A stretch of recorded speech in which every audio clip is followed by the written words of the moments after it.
next we shall see what is the energy of a particle from a cyclotron.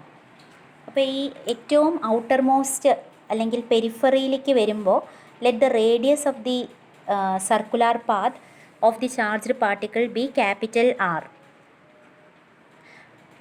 പെരിഫറിയിൽ വരുമ്പോൾ അതിൻ്റെ ആ വലിയ circular പാത്തിൻ്റെ റേഡിയസ് ക്യാപിറ്റൽ ആർ ആണെങ്കിൽ അപ്പോൾ ഉള്ള സെൻട്രിപിറ്റൽ ഫോഴ്സ് എന്ന് പറയുന്നത് എം വി, അതിന് വെലോസിറ്റി മാക്സിമം വെലോസിറ്റിയാണ്, അപ്പോൾ വി മാക്സ് എന്ന് എടുക്കാം.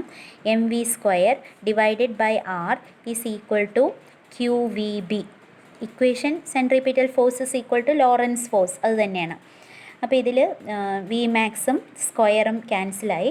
നമുക്ക് ദ വെലോസിറ്റി ആദ്യം കണ്ടുപിടിക്കാം.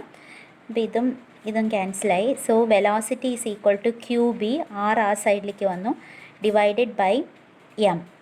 ഇതാണ് മാക്സിമം വെലോസിറ്റി. നമുക്ക് വേണ്ടത് കൈനറ്റിക് എനർജി ഓഫ് ദ പാർട്ടിക്കിളാണ്. So the kinetic energy of the particle is half m v square. V എന്ന് പറയുന്നത് v max square equal to half into m into v max square, അതായത് q square B square R square by m square. അപ്പോൾ എമ്മും M സ്ക്വയറും cancel ചെയ്ത് കഴിഞ്ഞാൽ we get the formula q square b square r square divided by 2m.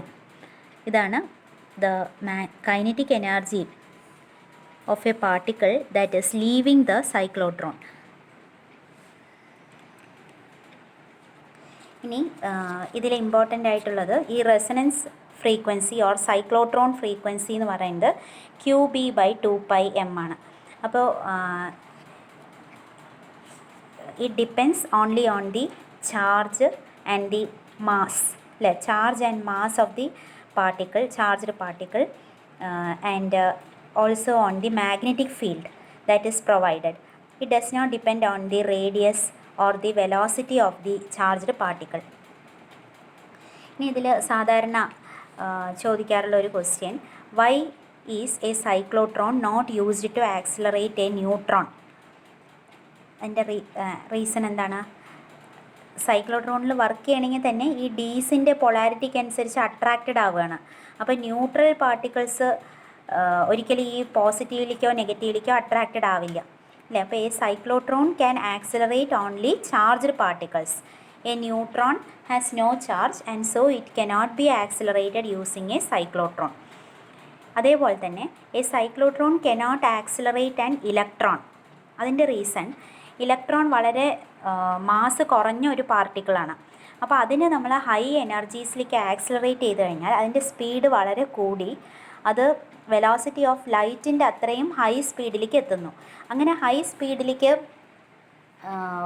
Velocity എത്തിക്കഴിഞ്ഞാൽ what will happen?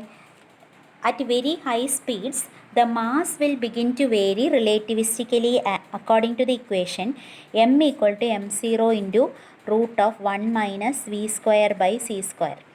ഈ equation അനുസരിച്ച് ഇലക്ട്രോണിൻ്റെ mass vary ചെയ്യാൻ തുടങ്ങും.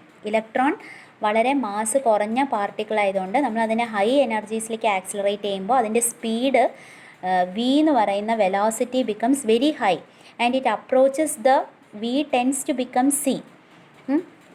അതിൻ്റെ വെലോസിറ്റി കൂടി വെലോസിറ്റി ഓഫ് ലൈറ്റിനെ അപ്രോച്ച് ചെയ്യുന്നു. അങ്ങനെ ആയിക്കഴിഞ്ഞാൽ ഈ വി എന്നുള്ളത് equal to c the speed of light ആയാൽ മാസ് മാറാൻ തുടങ്ങും.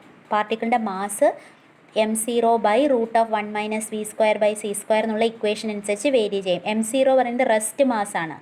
ഒരു ബോഡി റെസ്റ്റിലാവുമ്പോൾ ഉള്ള മാസിനെയാണ് m0 റെസ്റ്റ് മാസ് എന്ന് പറയുന്നത്.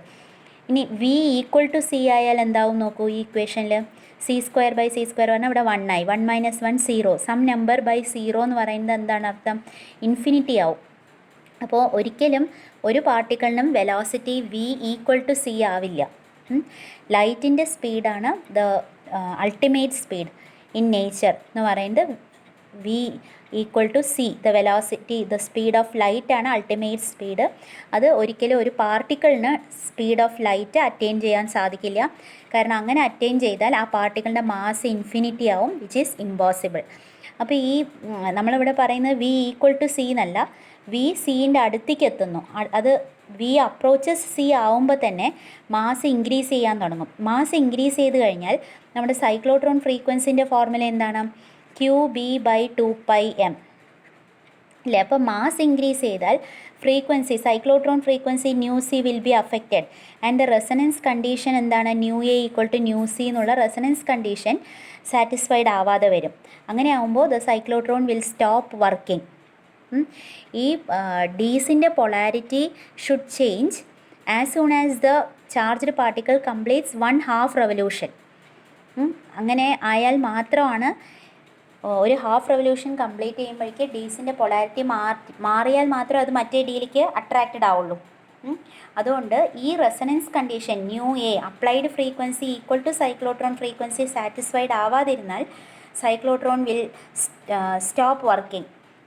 അപ്പോൾ ഇവിടെ മാസ് മാറിക്കഴിഞ്ഞാൽ സൈക്ലോട്രോൺ ഫ്രീക്വൻസി മാറും and the resonance condition will be affected, so the cyclotron will not work.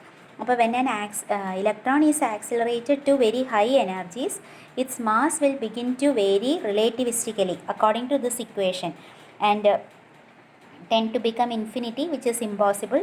The resonance condition will be affected and the cyclotron will not be able to work. So a cyclotron cannot accelerate an electron. അതാണ് എൻ്റെ reason.